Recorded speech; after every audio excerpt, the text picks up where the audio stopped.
What is going on, guys? MJ2005 Gundam here, and today I'm going to be reviewing the P-Bandai High Grade Wish from Mercury Expansion Parts Set 1 from, guess where?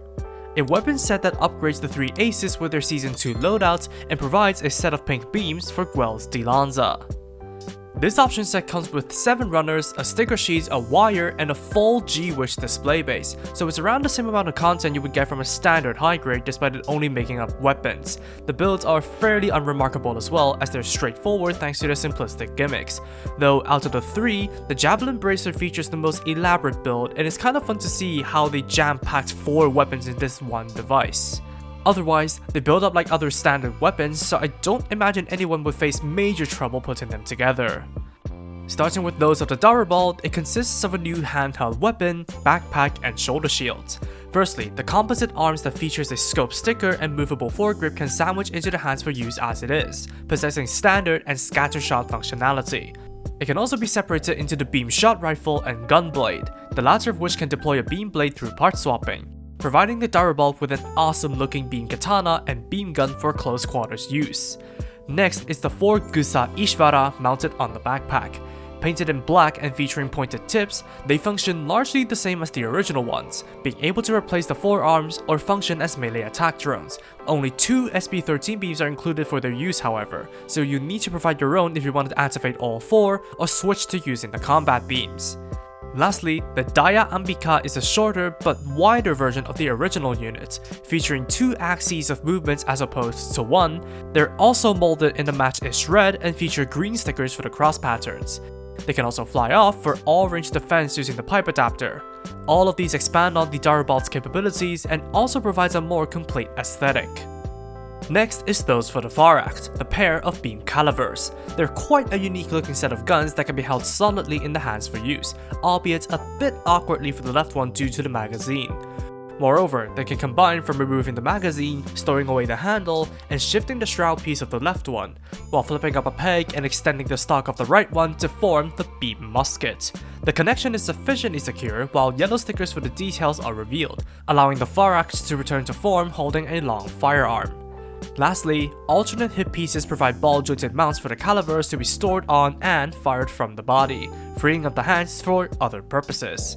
And if you don't like the storage arms on the hips, you can simply remove them, leaving behind the hole to act as some natural looking extra detail. Moving on, the Michaelis is armed with a Javelin Bracer. Replacing the small shield, it folds around the arm GN sword style while being held in place with an extra brace.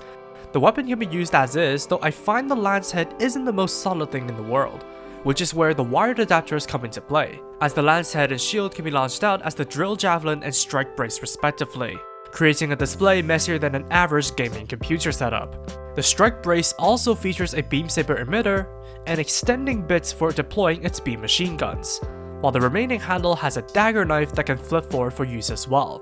While the weapons give the Michaelis' left hand some purpose, it can also be armed on the right side of other Grassley units thanks to the way it's engineered.